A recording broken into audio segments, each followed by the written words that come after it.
Hey, it's me, MLB. Here is chapter 53 of Gains, and this one is titled Swaying Hearts. During this time that you were chatting about dinner plans with your mum, you suddenly remembered your dad. You don't know where he had gone, but he had just completely left the picture from when you first saw him upon entry into the house. He just up and vanished. Poof, nowhere to be seen. He would probably show up again for dinner and then make some comments on everything before grabbing an iced tea from the fridge and walking away again. Thinking about the dynamics in your house made you miss the stability of UA. What a change. Usually being at home was always the better option. Sure, there were some uncalled for comments at home, but it was better than the bullying that you had to endure at school. With dinner plans made, you and your mum made the orders, and then you got up to make your way back to the kitchen and set up the table, putting the cutlery and plates out as your stomach rumbled deeply. Oh, I'm going to enjoy this. This is going to be the best dinner ever, you thought as you set all the dishes up, and then went to check and see how your mum was doing. She was still sitting on the lounge but had fallen asleep now, so you left her there to rest while the food was on its way. Wanting to check out your old room, you walked down the hall and pushed the door open. It was clean and still empty, just like the day that you had left it, and you smiled sadly before walking over to your drawers and cupboard and opening them to get some of your clothes out. What do I have in here that would fit? You wondered, digging through some of your older clothes that had maybe been a little bit tight before. You found some denim shorts and a dress or two that you thought would look nice for an outing, then grabbed some of your newer bras and socks and walked back to put them in your bag. As you put them in, your phone dinged in your pocket, so you pulled it out to see who it was.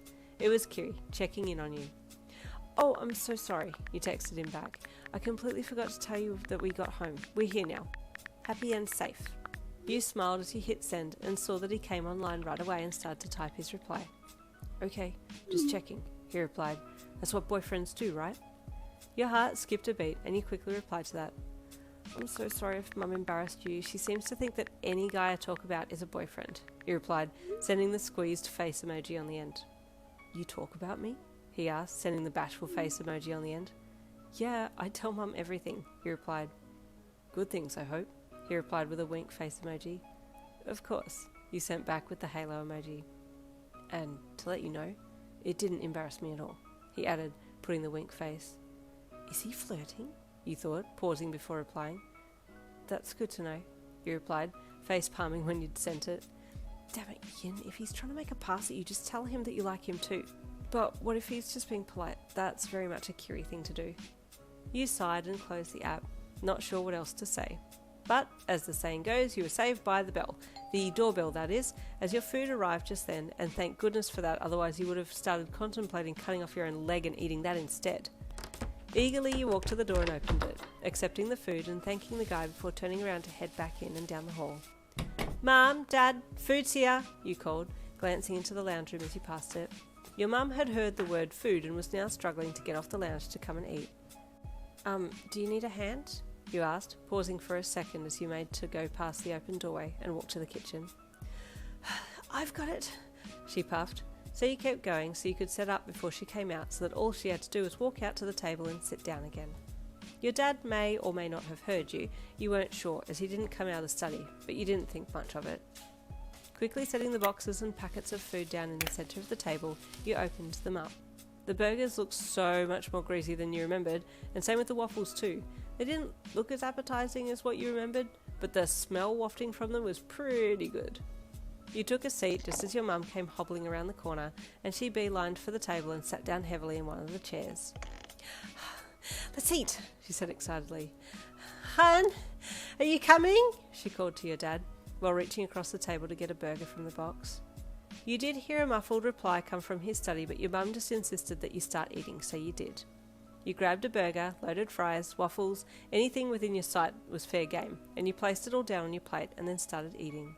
Cheese and oil oozed out from the burger as you took a bite, and the first few bites were heavenly, until the grease caught up to you, and then you had to set the burger down and get a glass of water.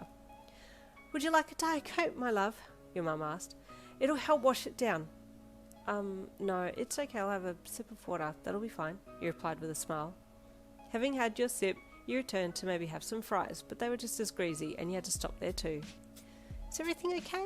Your mum asked when she saw that you'd only eaten half of your burger and then picked at the fries. Oh, yeah, it's fine.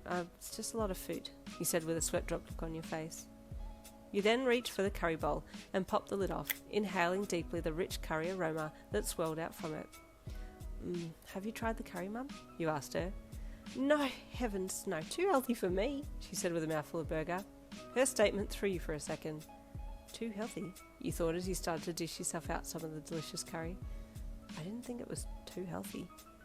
As you finished serving yourself, you went to put the dish back on the table, but your mum coughing and wheezing caught your attention. You okay, Mum? You asked her with concern. She nodded as she continued to choke and splutter, reaching for another can of Coke on the table. You watched her. Something was definitely off. Her health was definitely deteriorating. Oh, not the mum. MLB, don't kill off the mum. I'm not going to kill her off, I promise. You have my word on that one. I'm not going to do anything bad to mum. There ends chapter 53. Stay tuned for chapter 54 coming tomorrow.